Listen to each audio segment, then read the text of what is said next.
Kaya pala lalong tumagal ang desisyon ni LeBron James na inis kay Kome Adam Silver. Handa na nga sana raw gumawa ng desisyon itong si LeBron James kung anong team ang kanyang sasamahan at ito ho'y kanyang sasabihin na.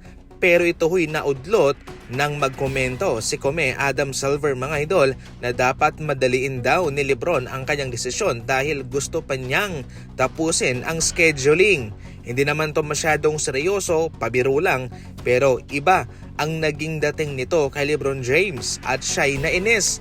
At imbes na sasabihin niya na, well ngayon ay kanyang pinapatagal pa. Hindi pangkaraniwan na free agent itong si LeBron James. Si LeBron lamang po ang tanging free agent na marami ang gustong kumuha. Marami ang gustong magsakripisyo.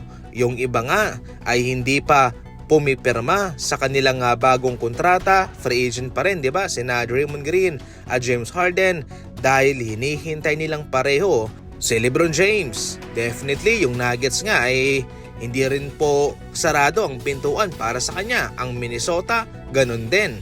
Maliliit na lamang yung kanilang mga chances pero hindi sarado ang pintuan mga idol. Sa ating nagdaang pinag-usapan yung August 6 kung saan magiging eligible na sa extension si Davis. So posibleng doon po sabihin ni LeBron James. Pero actually sa pangkabuuan ay wala pong deadline ang free agency. Alam nyo ba na kahit magsisimula na yung bagong NBA season sa Oktubre ay pwede pong hindi pa rin pipirma si LeBron James.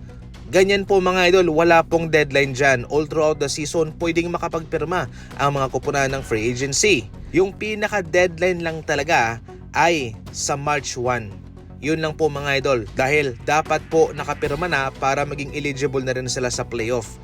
Kaya kung gugustuhin man ni LeBron James na sa March pa siya gagawa ng pag-anunsyo ng kanyang desisyon kung anong team ang kanyang lilipatan, posible po. Ganyan po mga idol ang kalakalan.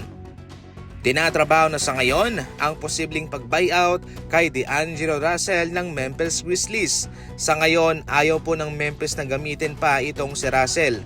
Marami rin po mga kupunan ang hindi masyadong nagpapakita ng kagustuhan na kunin siya sa free agency. Malaking issue pa rin po kay Russell yung kanyang kakulangan sa pagdepensa.